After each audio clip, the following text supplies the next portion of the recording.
As you are aware, the volume 2 of the Economic Survey 2016-17 was presented in Parliament today by the Honorable Finance Minister. To tell you more about this important document, we have with us the Chief Economic Advisor, Dr. Arvind Subramanian. He will outline the context and make a detailed presentation on the highlights of the survey. I extend a warm welcome to Dr. Arvind Subramanian. We also have his team on the dais, Mr. Sanjeev Sanyal, Principal Economic Advisor, Dr. H.A.C. Prasad, Senior Economic Advisor, Srimati Archana Mathur, Senior Economic Advisor, Srimati Rajashri Ray, Economic Advisor, Mr. Anthony Syriac, Advisor, Mr. Arun Kumar, Advisor. I extend a warm welcome to all of you. Friends, after the presentation, as usual, the floor is open for questions. Please follow the points of order. There are placards kept in front of you. You can raise your placards. I'll call out one by one. And also a gentle request, please keep your mobile phones on a switch off or silent mode. Thank you, and over to the Chief Economic Advisor.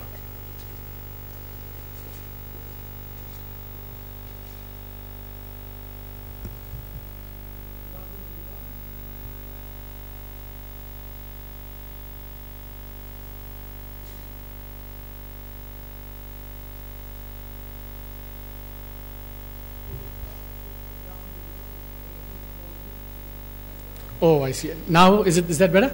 Okay. First of all, welcome to everyone. Just wanted to check that we run through to 4:30, right? Which means that I don't know what your stamina is for getting bored. Parliament has just gotten over. So let's say we do half an hour, 35 minutes of presentation, and the rest for questions. Is that okay? Yeah? Yeah? So I take it that if halfway through I see you getting bored, I will rush through what I have to say. This is, as Mr. Narona said, volume 2 of the survey. Before I begin, I want to thank all those who have contributed to this. The Economic Division of the Ministry of Finance, the coordinating unit, all my colleagues you see here. Some colleagues are having a great time in Berkeley who are not here as well on training. They too contributed to it. I usually thank a lot of people, but this time I think that I want to extend special thanks for volume 2 to my colleague, new dream colleague Subhash Garg, for helping finalizing and shepherding this product to completion. I want to say that today volume 2 was tabled in both English and Hindi, but volume 1, a retranslation in Hindi was also presented, which was prompted by the fact that when volume 1 came out, the response was very encouraging, but there was also criticism that the Hindi translation was clunky, not colloquial enough, and not as accessible as the English language version. There were two alternatives. Either I could have learned Hindi, or we could get a retranslation done by someone else, and we chose the latter. So that too has been tabled today, and for those of you who want to read that again, please go ahead and do so. Now, obvious question, why volume 2, why now? So if you think about this, before this year, there were, in the last 3 years, 2 volumes used to be released. Volume 1, analytical, forward-looking, policy and ideas-oriented. And Volume 2 featured this sectoral review and included historic data. That, because the budget calendar was advanced, what we decided to do was to split it into 2 volumes. Volume 1, the forward-looking one, came out the day before the budget. And now we're releasing Volume 2, because now it covers the entire period of review, whereas when it used to come out earlier, it only covered 3 quarters. So that's partly why we've done this way. And I want to emphasize today a kind of historic achievement for which the staff of the Economic Division really needs hearty congratulations and thanks. For the first time, statistical appendices containing all the historical data are being provided online as Microsoft Excel files. So people all over the world, all over India, if you want to do research, go and check up the data. You will now have accessible, easily accessible, historic, lots of data as well. And I really want to congratulate my colleagues for this, new kind of landmark that we've achieved in the survey. I don't want to bore you to take you through all the boring details of Volume 2. There are 10 chapters. I would urge all of you to read them very carefully. It's a lot of hard work has gone into it. There's lots of interesting reading. Today I can't focus on all of them. I'll focus on what I think you'll be very interested in, hopefully, and cover that ground. But I do want to say or a couple of things here. There is an Appendix 3 on how real GDP and real GVA are calculated. As someone who's kind of had to, work with GDP data carefully and given all the kind of questions that have been raised, I would urge all those watching that this succinct compilation of how the GVA are compiled in India is really terrifically useful to anyone who wants to understand what's going on. What are the indicators used for every sector? What are the data sources? And the perennial doggy question of what is the deflator, what is real, what is nominal, how do we go from one to the other, is really very nicely, cleanly explained. I would urge all of you to read that amongst everything else we've put out for you. Now, what is the outline for today's presentation? I think it's going to be in 3 parts. Part 1, the encouraging developments which augur well for the medium term. Second, the deflationary impulses in the near term, especially for growth, and the big challenges that they pose. And the last part of my presentation is going to be on outlook and policies. I want to warn you in advance that today's presentation, I'm going to be more a kind of boring professor than a kind of maverick policy economist, because one of the things I do want to emphasize, something that I've keep saying, is that one of the jobs of the Economic Division and the Chief Economic Advisor is really to help all of us think through the big macroeconomic policy issues.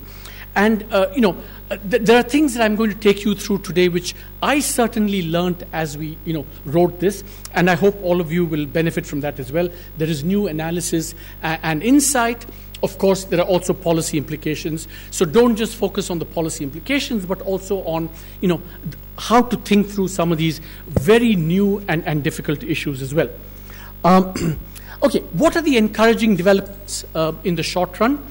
I think there is really rekindled optimism on structural reforms, and just to give you a sense of what they are, let me come to that. I think that's I'm going to take you through 3 or 4 big items that I think has rekindled optimism. Second, I think this is something that's becoming more and more clear to me over the last 2-3 years, but now certainly, that we are possibly have seen a regime shift on macroeconomic stability. I mean, I think that macroeconomic stability, especially inflation and the external balance, have become entrenched, which really augurs very well for medium-term growth in India. Then I'm going to take you through demonetization. Remember, when Volume 1 came out, we said there are long-term benefits, there are short-term costs and impacts. Long-term, too early to tell then, but today I can provide you some provisional update on both the long-term consequences and the short-term costs. The other development, which I don't know whether it's encouraging or mixed, is about the financial market confidence and exuberance, which I'll spend little time. And then we will go to the deflationary impulses and so on. Now, in terms of the encouraging developments, first bullet point, as it were, is really a series of structural reforms that have very positive medium-term consequences. Everyone knows about the launch of the GST. I have a personal stake in it, so maybe I'm a bit biased on this, but it's really a game-changing reform, as we've all said. It's an astonishing feat of politics, administration, and technology that we write about in the survey, which you should read that. But there's so much to be said on the GST, but there are two new things I want to say which are very encouraging. First, I think it's fair to say that the implementation so far has certainly exceeded my expectations of what we thought the glitches would be. One.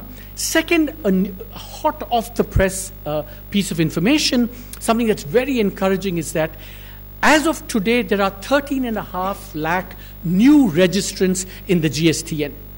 Now, we did some preliminary work based on the first 5.5, 6 lakhs, and the potential addition to the tax base from this could be quite substantial. So it's very encouraging early signs on the GST. Of course, we've had glitches, Surat, textiles, etc., but I think we're working through that. And of course, in the medium term, as I've emphasized several others, we need to improve the GST both in simplifying the tax structure and in terms of especially expanding the base to include all the things that are still not within the GST.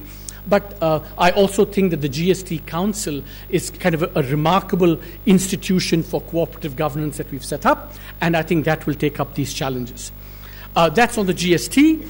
We also had the in-principle decision to privatize Air India, further rationalization of the energy subsidies, and of course we've started initiating very important actions, government and RBI, to address the twin balance sheet challenge.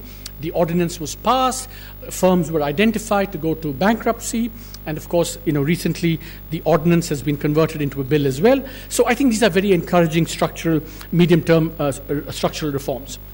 Now, the macroeconomic sweet spot that we find ourselves in, I think inflation and the external balance have become firmly entrenched. I look at this chart that my team have produced. You look at inflation over a 50-year period, and you really find something very interesting happening very recently. And in chapter 1 and in the inflation chapter, we discuss why this represents a regime shift. The oil market has changed fundamentally. Domestic agriculture is also beginning to change fundamentally in terms of volatility, and I think this bodes very well for macroeconomic inflation. And so I like to say that this regime shift is thanks to the government, the RBI, and technology that we're going to get this macroeconomic sweet spot for a long period of time. Just as an aside, on the oil market, if anyone tells you lazily that, oh my God, geopolitical risks might affect oil prices, stop them in their tracks and say, no, things have changed because of technology and so on, and the oil market, and therefore domestic inflation in the external account are, I think, going to be quite different structurally going forward. Now, I said demonetization, long-term benefits. This is still, long-term is still, we're going to see what's going to happen over the next 1, 2, 3 years. But we do have some provisional new information. And there are 3 potential benefits in the long run for which we can see early signs. Remember that in the volume 1 we said there are 3 or 4 metrics by which one can assess the long-term benefits of demonetization. First, cash. Has cash come down in the economy? And the chart on the left shows you the cash, where we are today, and where we might have been without demonetization. And it turns out that conditional on things stabilizing in terms of the demand for cash, which they appear to be, we seem to have achieved a 20% reduction in the equilibrium cash holding, which means that the cash to GDP ratio has come down by about 1.6 percentage points. And this was one of the objectives of demonetization. And it seems like, something quite substantial has been achieved. 20% reduction in cash relative to what might have been. So this is, one of the first benefits. The second is digitalization. I mean, that was one of the objectives of demonetization. And here are charts showing digitalization for 3 categories of users. Remember, when all of you are journalists, I keep seeing pictures on digitalization before and after. Warning to you, do not trust any chart that aggregates all these digital transactions, because there's a lot of double counting and confusion going on.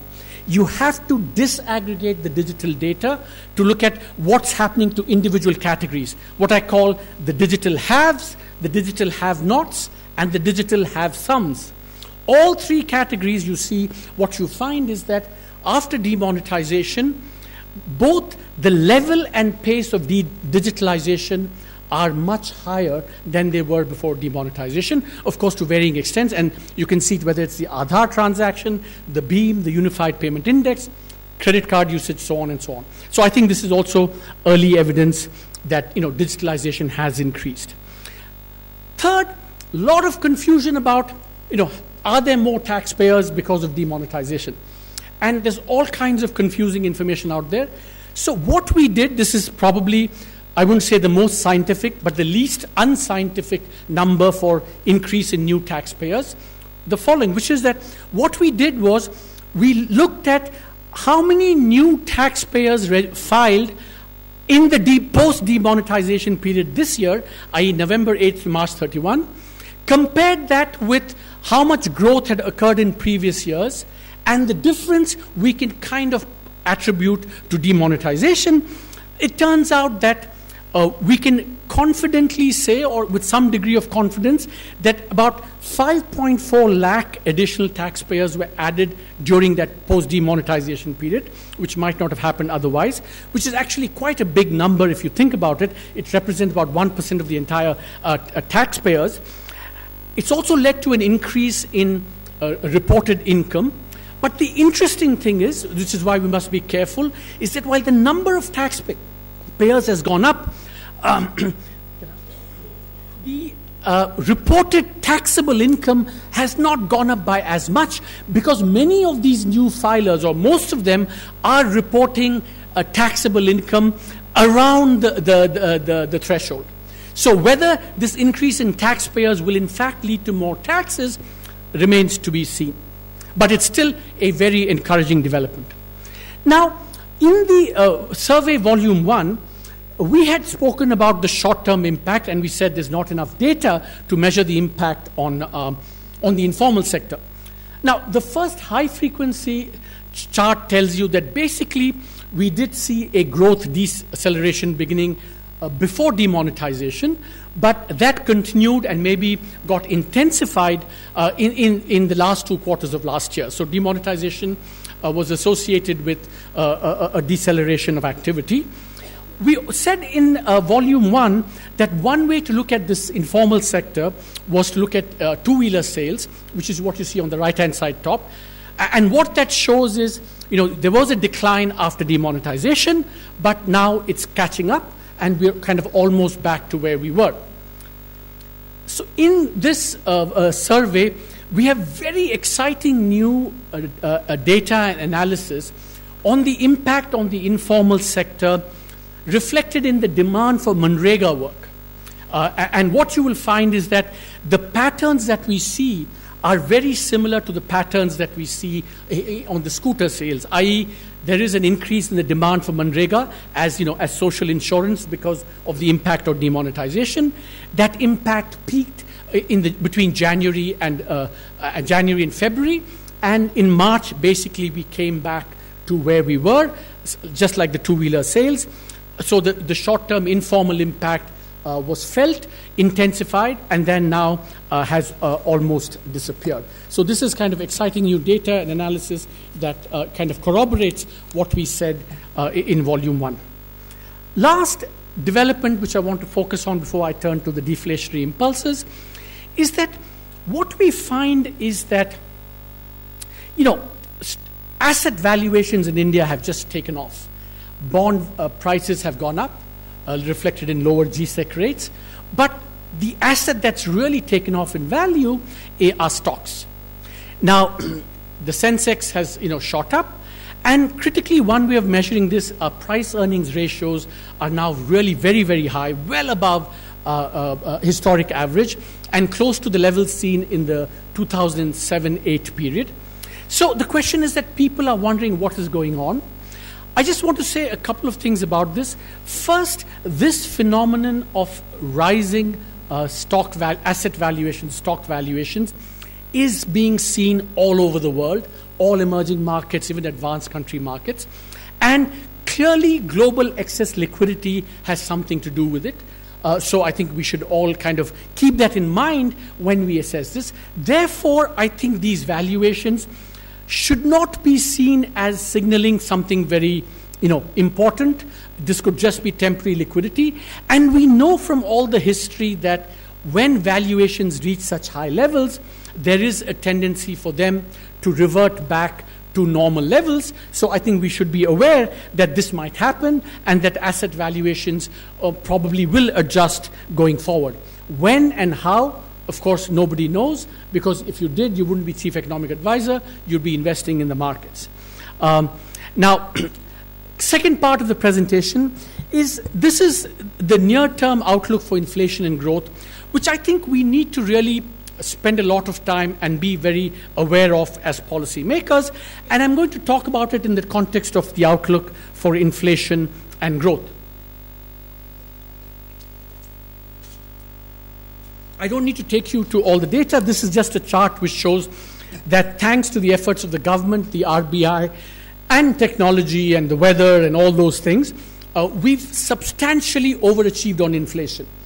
For the last 10 months, our analysis, our estimates are that we have done better than whatever target we set ourselves by about 150 basis points on average for almost a year, for about 10 months.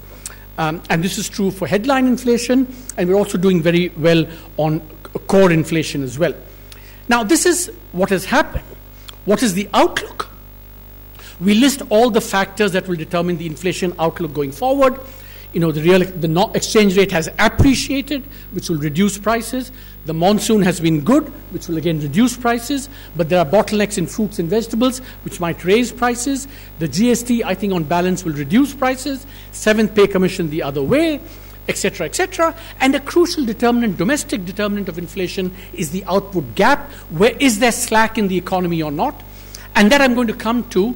But if you put all of this together, our assessment is that end March inflation is going to be well within target, and average inflation for the year as a whole is going to be well below target. Even if we reach about just about 4% by end March, inflation for the year as a whole, which is the more important number, the average inflation for consumers, investors, households, that will be probably closer to the 3% mark than the 4% mark. And that's very important, when we talk about what the policy responses should be.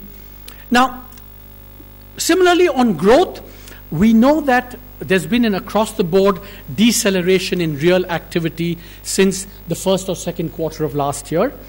And I think it is quite telling that for the first time, many indicators which you see here, real credit growth, IIP manufacturing growth, investment, GVA, all point in the same direction of deceleration growth.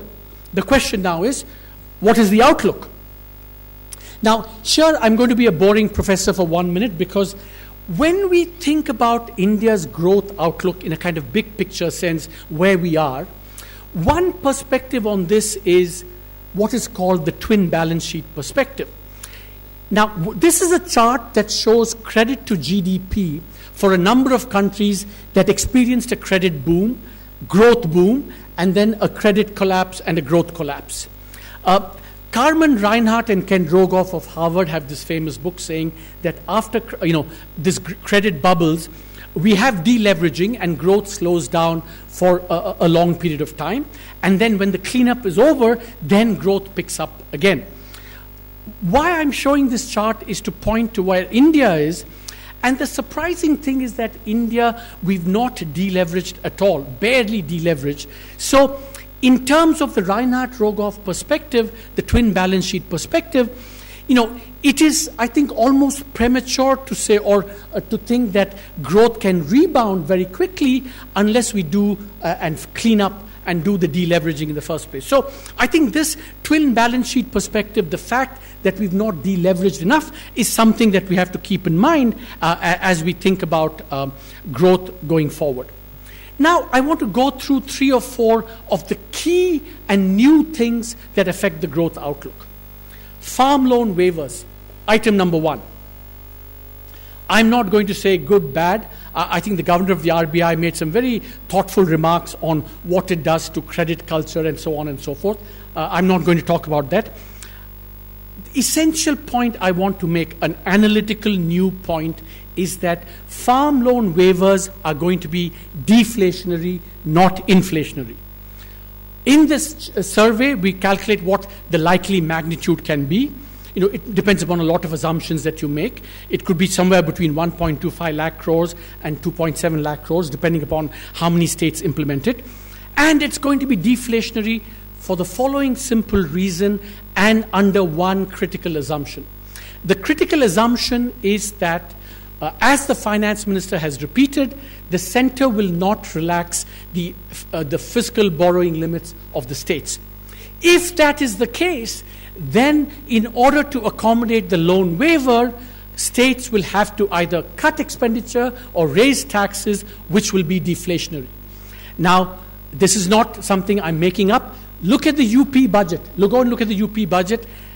Capital expenditure has been slashed by about 13%, if I'm not mistaken, to accommodate the loan waiver.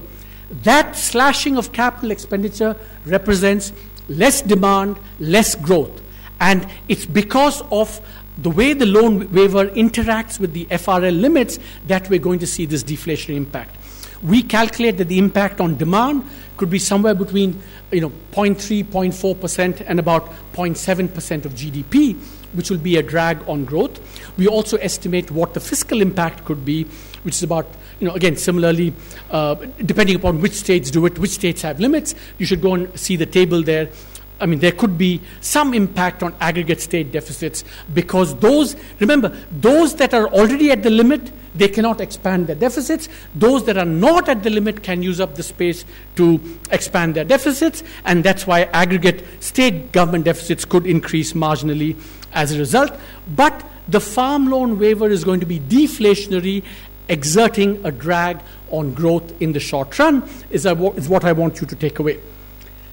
Similarly, I think that another drag on growth in the short run is the rising stress in the power and telecommunication sectors.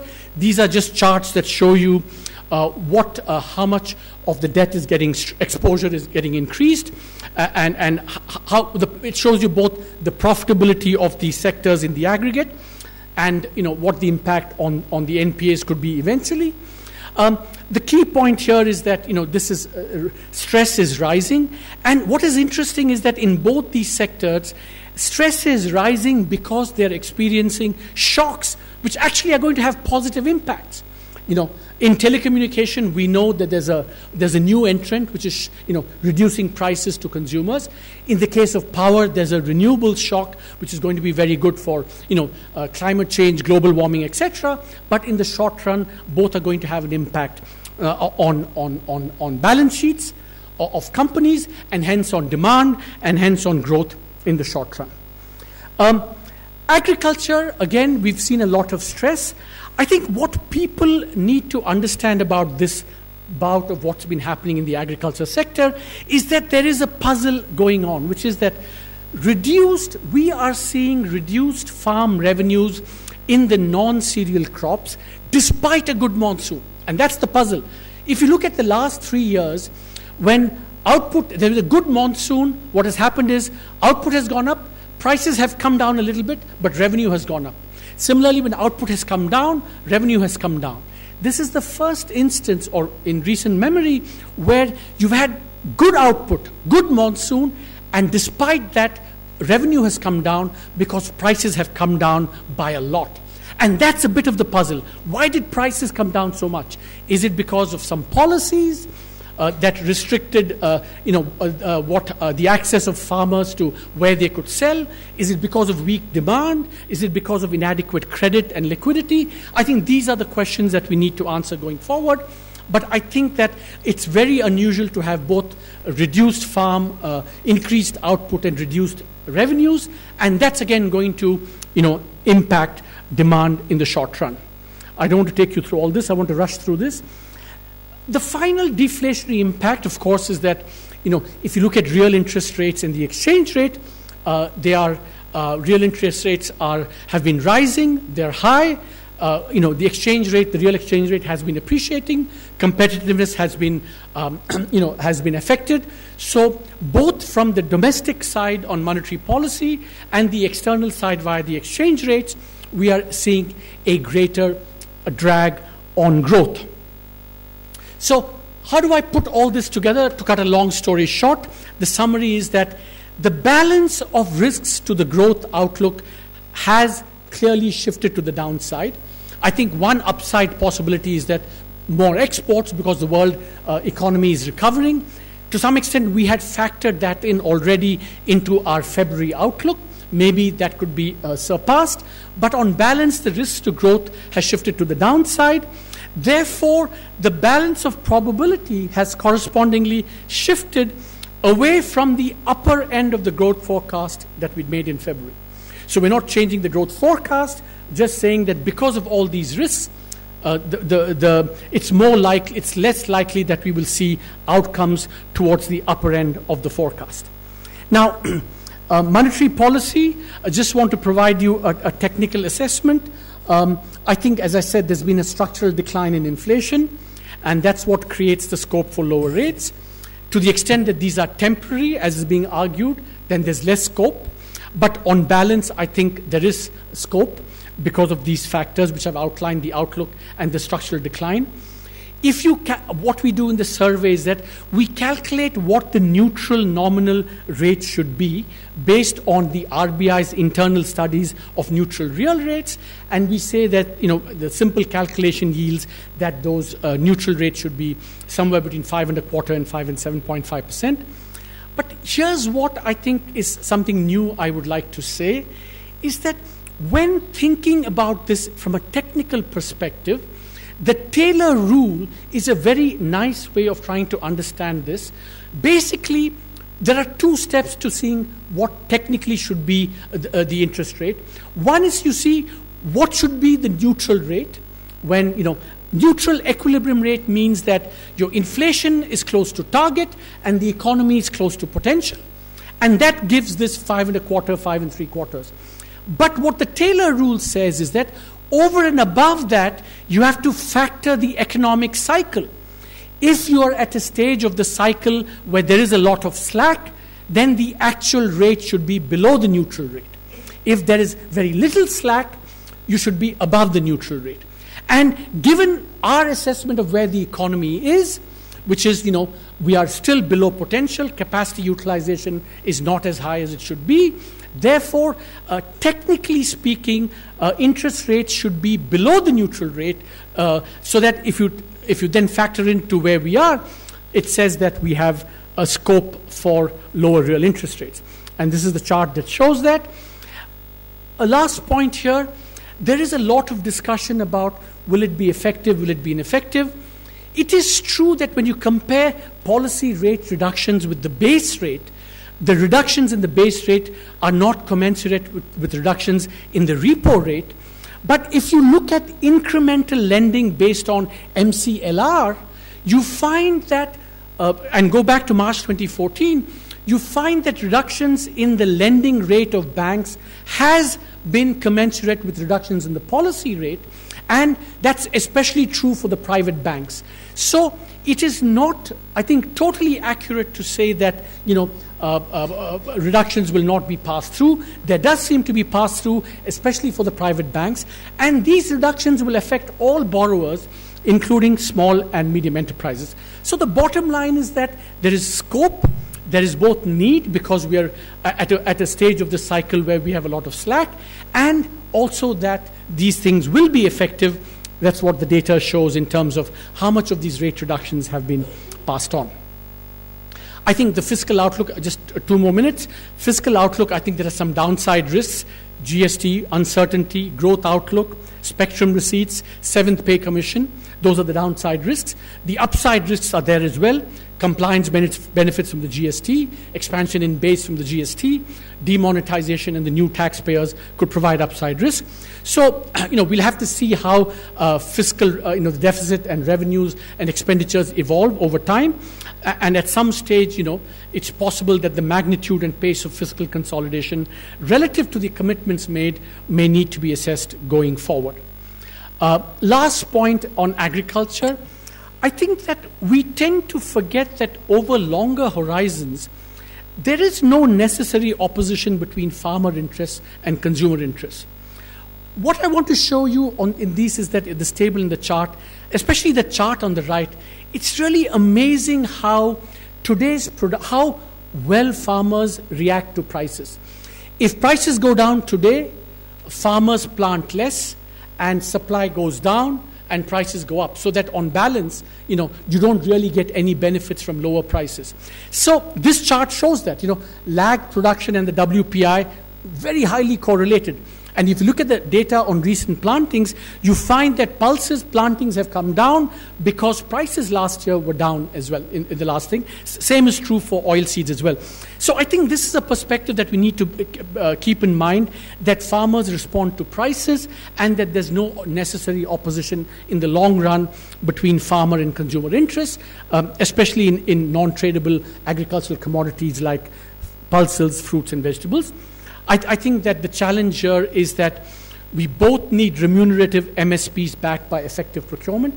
This year there was a big increase in procurement in pulses by about 2 million tons, but there were lots of states and in commodities where not all the crop could be procured at MSP. So we need to both provide remunerative MSPs backed by effective procurement, but at the same time, we also need to ensure that prices that farmers receive are, healthy and robust, and we need to, look at policies that could actually prop up market prices, i.e., above MSPs, so that farmers can get a better realization of prices as well. And of course, as a general, a big thought I'd leave you with is that maybe it's also time to consider, given what's happened in the agricultural sector, whether direct support as opposed to indirect support can be more effective. So in conclusion, let me say that there are very favorable medium-term developments which I've outlined. The real challenge now is short-term growth and how we need to respond to that. And I think we need to bring to bear all the policy tools that we have to revive short-term growth. Thank you. Thank you, Dr. Arvind Subramanian ji. As said by you, it was not at all boring. I didn't see anybody yawning. It was all rapt attention. So let's start with Timsi, 299.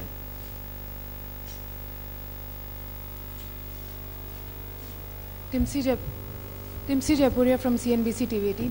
So very clearly, one thing that came out from your presentation, that do you still feel that 7.5% growth is too ambitious, as the risks are more towards downside rather than what you said, the only upside is from exports? Do you think 7.5% is too ambitious? See, remember, it's also, first of all, I think we have to think in terms of probabilities, then, point outcomes. We've given a range because there is a lot of uncertainty. But what we're saying is that the balance of probabilities has shifted. So it's less likely than before, in my view, that we will reach the upper end of the range, unless, and of course it's also conditional on policy. If, for example, we can implement policies that can revive growth, whatever, monetary, fiscal, agriculture, then we can hope to go back to the upper end of that range. Yes, yeah. Siddharth. Sir, you've suggested a reduction in the rates. So should the government make the first move through a sharp reduction in small savings and other rates? And in this falling rate environment, how would you suggest that the interests of a lot of senior citizens, etc., who depend on deposits, are protected? Yeah, see, this is. I'm glad you asked that question, especially the second one. There's a very simple answer to that question, right? Which is that if you do not and you should not suffer from money illusion, what matters if real interest rates matter to borrowers, real deposit rates matter to savers. If inflation comes down, then, because remember, any saver has alternative uses for his savings. And the way to think about it is, what are the real returns to that? So if, for example, your deposit rate is, say, 7% and inflation is 3%, and then if inflation goes from 3 to 1%, that 7% is really worth a lot. So it is not right to say that reducing nominal rates will hurt savers if all nominal rate reductions are doing is to track inflation declines, because that's also benefiting savers. Yeah, Sir, my Lakshman. Yeah, on the small saving, I think the government has taken decisions on that. I think government policy will be to keep in mind what they're doing for small savers. But I don't think at this stage that is what is critical to the whole monetary transmission and so on. Sir मैं Lakshman CNBC आवाज़ से demonetisation पे आपने काफ़ी ज़्यादा विश्लेषण किया है. इस नोटबंदी को आपके इस विश्लेषण के बाद क्या माना जाए कि सरकार अपने मकसद में नोटबंदी के दौरान 100% सफल रही, 50% सफल रही, इसकी सफलता का आकलन कैसे करेंगे आप? देखिए, आप ऐसा है कि जब हम when we examine any of this, there is no one ये 50 करेक्ट है कि 60 राइट है कि 100 करेक्ट है कि 0 करेक्ट है, because there are different impacts. देखा आप कैश पे देखा, I mean, surprised me, 20% reduction in equilibrium cash. It was a big surprise, was the objective. Similarly, digitalization, जो taxpayer का मैंने data बताया था, that also came as a very pleasant surprise. But then on the other side, you also have the informal sector impact. So, I find it very both difficult to reduce it all to 100% success है कि 0% success है. Success भी है, cost भी थे, and they're all true. So I don't want to reduce it to any one number. Yeah. Sir, Sapna from CNBC TV18. Just two quick Just speak into the mic. It is all right. Please feel free to join me. Just two quick questions, sir. Yesterday, even you have said in your survey about possible uncertainty on the fiscal front in the current financial year, and you have listed out the reasons for that. Yesterday the dividend announcement by RBI has also seen a sharp reduction. 58,000 crores was the estimate, come down to around 30 odd is what we are looking at as of now. Though we don't know, what if they revise the number upwards sometime down the year. So that's one, sir. Any concerns on that front? Does it really paint towards any kind of a fiscal worry down the line? Because right now revenues are okay. And sir, one quick question on the growth front. Your survey has also sounded out alarm bells on the farm loan waivers, and you have said somewhere in the first chapter itself that possibly 0.3% will be affected in terms of the GDP forecast in the current year. If this really goes forward. So can we look at some kind of an estimate on the GDP number for the current year from you? Yeah. On the first question, remember that the RBI dividend has come down, but is in line with what was budgeted. So in that sense, it doesn't represent something new. It's in line with the budget. Yeah. Break up, so it's around about 3,600 as of now. Yeah. I mean, do we expect some revision upwards probably then? I mean, those are discussed. But the key thing, the question you're asking is that, is this a fiscal shock? And I assess shock relative to what we budgeted, and I think relative to that, there's not been, as far as I know, any shock. On the second, again, whether you want to say I'm alarmist or not alarmist, that's for you to, all the adjectives are for you to use. But this is just a simple macro calculation of, if you have loan waivers, what happens if the FRL kicks in?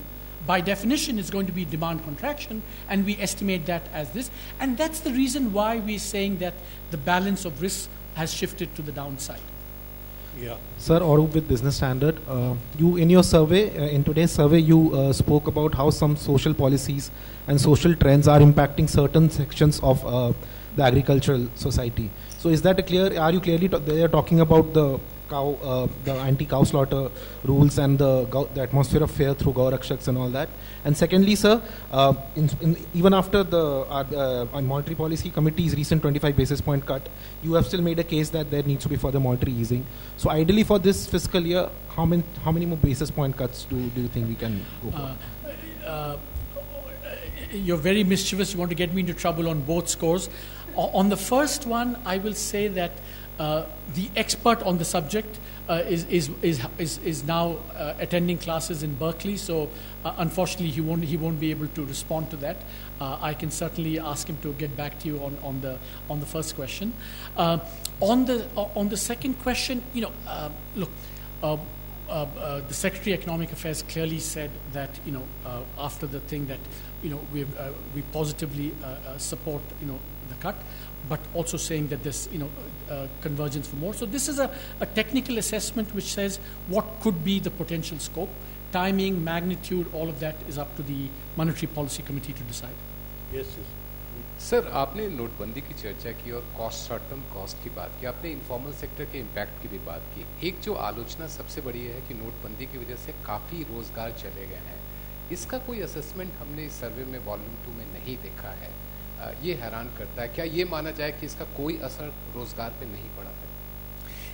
देखिए, मैंने पहले भी कहा था कि as it is, our data on the informal sector is quite poor.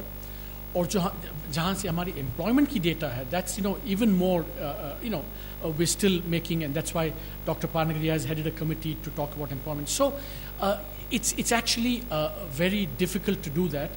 I thought you were going to pay us a compliment saying, wow, even though there was no data, you came up with a very new and ingenious way of actually measuring the same thing. So I'm disappointed that you didn't give me a compliment and are criticizing me instead. Yeah. Sir, I'm Shomik from The Week magazine. Sorry? Shomik from The Week magazine, sir. Yeah. So I have two questions. One is related to any reflection the survey has on agriculture, cost of agriculture. That seems to have gone up, cost of agriculture. Cost, meaning prices, you mean? No, sir, the cost of agricultural inputs. Inputs? Yeah. Like what? Like the fertilizer, the seed, and insecticide. Fertilizer, the GST rate has come down, my friend. I think, see, remember, oil, energy prices have come down. Fertilizer prices after the GST have come down as well. So if anything, it's going in the other direction. So I'm not sure why you say input prices costs are going up. So second thing is about what do you think will be the GST impact on exports, if there is any reflection on that? Yeah, I think that's a very good question. Huh? A very good question.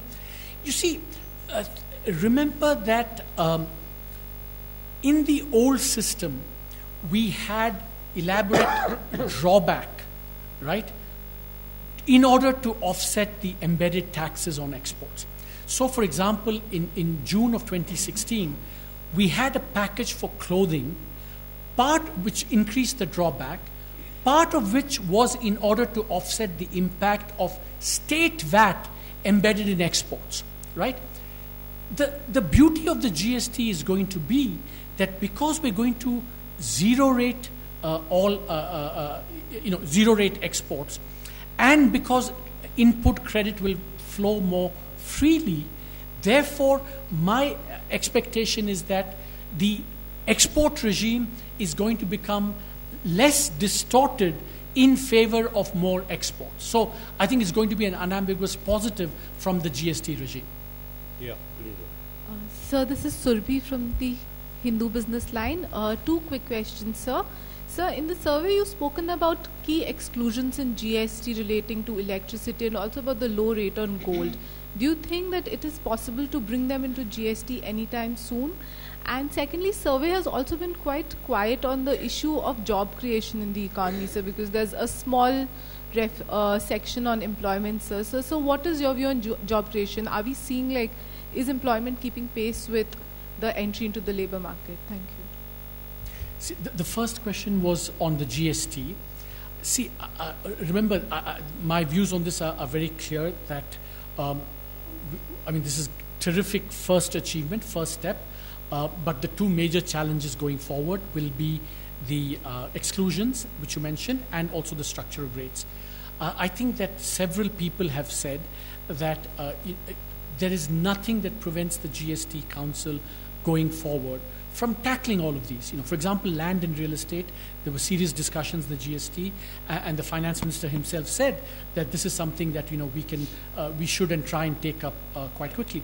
So my own view is that, we need to let these things stabilize a little while. We can't keep making changes every day. We need to allow it to stabilize, see what the impacts are, and then start the process of, improving the GST. And in the council, I've been witness to the council proceedings. We have just a remarkable institutions where, good decisions are taken. States do rise above narrow state interests. So I am very hopeful that going forward, that the necessary changes in the GST can and over time will be made. Sir, the second question. Again, all of you who expressed disappointment, there's I almost detect, you deliberately didn't do this kind of thing. And I want to reassure you that just as you said about the informal sector, so about employment. Look, we don't, really have good, reliable, consistent series of data to be able to say, with some degree of confidence that, this went up or this came down. I am hopeful that once we really improve our employment data, I think we will be able to do those things much better. And remember that even low frequency employment data are need to be improved. High frequency employment data are really very difficult. It's really challenging to be able to say anything based on high frequency employment because we just don't have that at the moment, and to say anything with any degree of confidence. Sir, मेरा नाम मनीष है. Sir, इधर, this side. हाँ. Sir, मेरा सवाल ये कि जिस समय सर डीमोनेटाइजेशन का ऐलान किया गया, उस समय तमाम ये चर्चाएं हो रही थी कि सरकार को एक बड़े विंडफॉल जो है गेन इसके चलते मिलेगा. लेकिन कल जिस तरीके से आरबीआई की तरफ से आंकड़े आए, ये कहीं ना कहीं निराश करते हैं. देखिए, I think that मैं हिंदी में थोड़ा, इंग्लिश में, अंग्रेजी में थोड़ा बोलूँगा, ठीक है? You see, I think that when we think about the windfall from demonetization, I think that this windfall can manifest itself in different ways. मतलब तरह-तरह के windfall हो सकते हैं. One is कितने नोट आए या नहीं आए, that's one. Second is that जो आए, for example, if taxes go up as a result, or if we have new taxpayers, that also is a source of windfall. And certainly the data that I showed on new taxpayers is encouraging in that regard. But again, it's something that we will have to track over time. एक चीज I think we should all remember is that जो benefits हैं या costs हैं, all these will have to be assessed over time. आज का जो picture है वो कल बदल सकता है, परसों फिर बदल सकता है. So I think we have to assess this over time, and you have to keep in mind that windfall can happen or not happen. We don't know, in different ways. It's not just how much money did or did not come back, but also how much taxes, how many new taxpayers there have been, what the digitalization has been, how much cash has come down. All these go into assessing what the windfall is. I'll come back to you. We'll go to this person here. Yeah. Hi, sir. Us from the Hindu. So I wanted to get a sense from you on the medium-term. Speak into the mic. Oh, yeah? Medium-term economic framework that the finance ministry released yesterday. It talked about the need to review the effective revenue deficit targets going forward. And today you've said that the magnitude of commitments that you've talked about on fiscal consolidation front need to be reviewed. And obviously the overarching focus is on short-term growth being picked up. So are you in a way advocating greater pickup in public spending to prop up the economy? Look, two things. Anthony, you want to say something on the medium-term framework? No? I think medium-term frameworks are a very good planning and budgeting device. So I think it's great that we're moving in that direction. Now, the diagnosis is that there are short-term deflationary impulses. There are challenges. we need to do all that we can. And I think certainly a big policy lever that we have and that we have set in motion is the actions to address the twin balance sheet challenge via the bankruptcy thing, because that's what will clean up balance sheets, create demand, create the supply of credit, and so on. And then we have other levers, monetary policy, fiscal policy as well. Now, all of these come with benefits and constraints. Monetary policy has its own constraints, fiscal policy will have its own constraints. But I do think that the one thing I would say is that if we get a fiscal bonanza based on GST revenues, I certainly think we should think about spending that consistent with our deficit targets and deficit objectives. Yeah, Madam. Hi sir, this is Audrija from ET Now. I had two questions. I think in your survey you made really clear that private investment is still subdued, credit offtake is low. So that we haven't found a solution yet. It's almost like the issue of the private sector, banks, NPA stress. It's been going on, and finally an ordinance has come, but a real solution hasn't been discussed or debated yet. And my second question is that a lot of positives when it comes to GST has been written, but is there an estimate of what kind of revenue do we see once we see the numbers coming in owing to GST, considering the fact that maybe the finance ministry is also a little troubled about how much compensation they might have to pay the states, and whether with the cess coming in they'll be able to reach that level. So is that those two questions, those are real concerns, and what kind of solution can we see? See, on the first question, to say that we haven't discussed the solutions to the twin balance sheet problem, I think that we make reference actually in the monetary chapter to what actions have been taken on the whole bankruptcy thing and where we stand.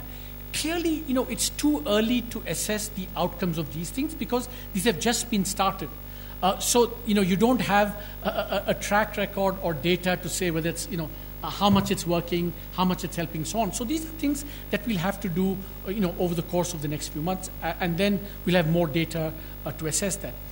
On the GST, remember that the first, you have to be very clear here. The first set of GST, revenue filings will come end of this month, right? Then remember, the invoice matching begins afterwards. So to say, to get some plausible, confident assessment of what the GST revenue impact will be, will again take time because it's a new system, by definition. And I am very optimistic about the invoice matching, but that's going to start later. So we'll have to see. But the early evidence on the new registrants is certainly a positive sign in terms of what it might do to the tax base. Yeah, please. Good evening, Sunny Verma from the Indian Express newspaper. Sir, towards the end you spoke about need for direct support to the agriculture sector.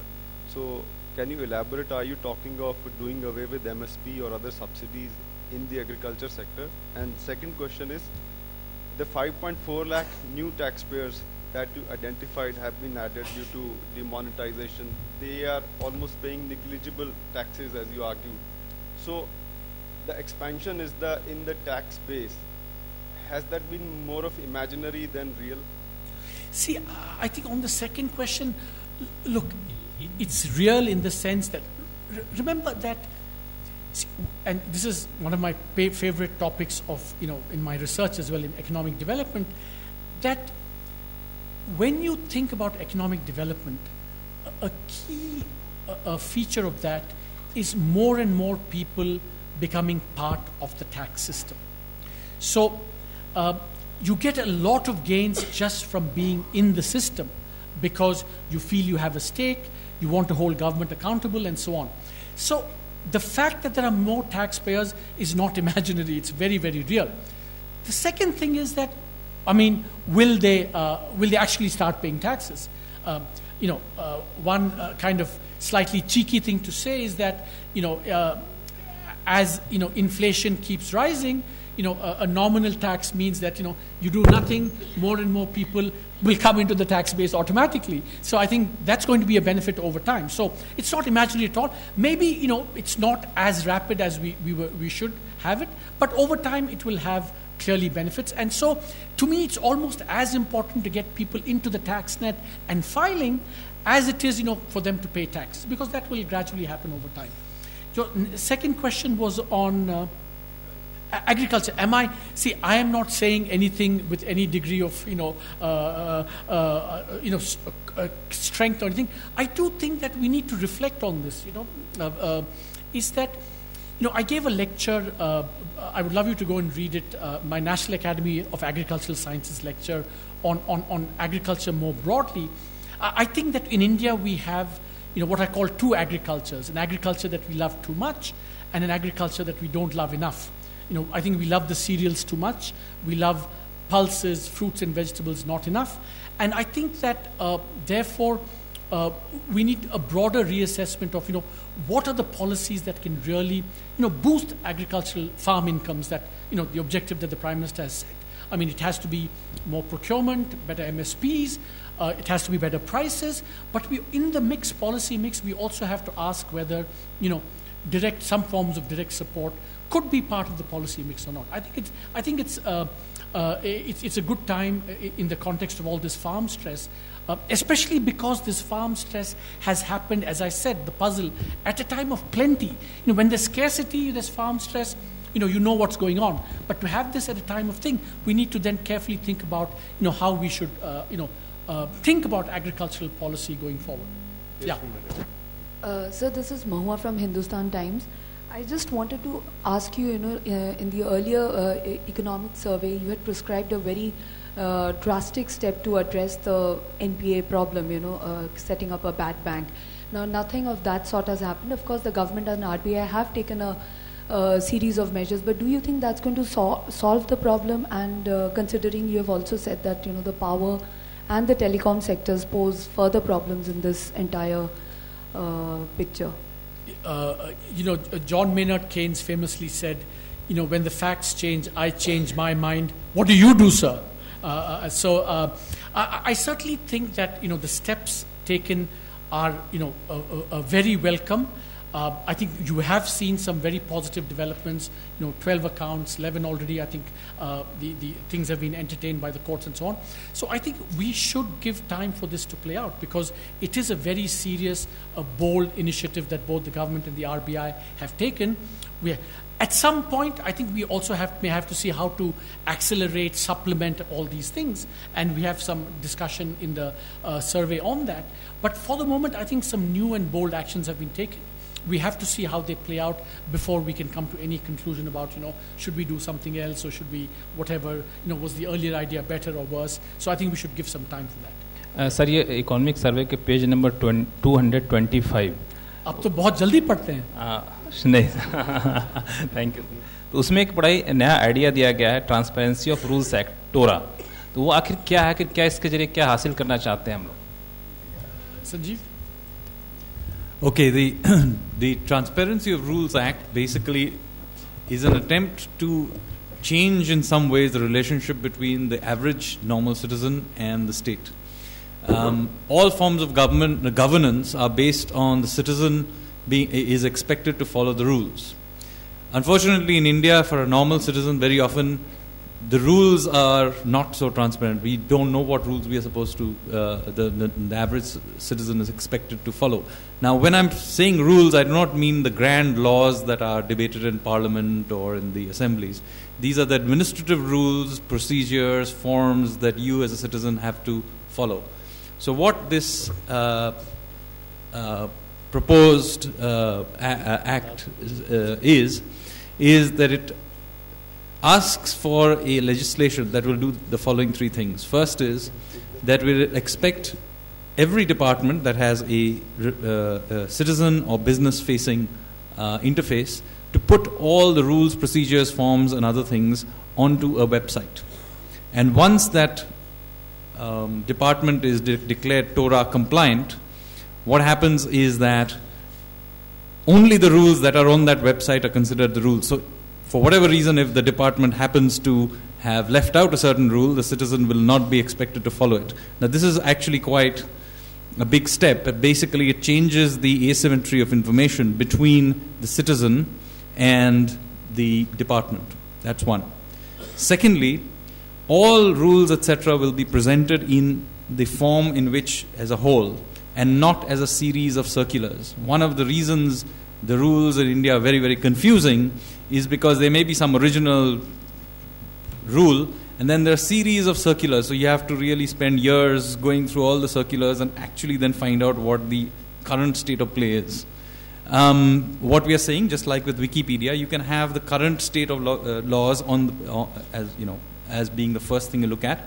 And of course, there is a history. There can be a history button, and you just go through so that you know that on so-and-so day, at so-and-so time in the afternoon, what was the rules that the average citizen was supposed to follow.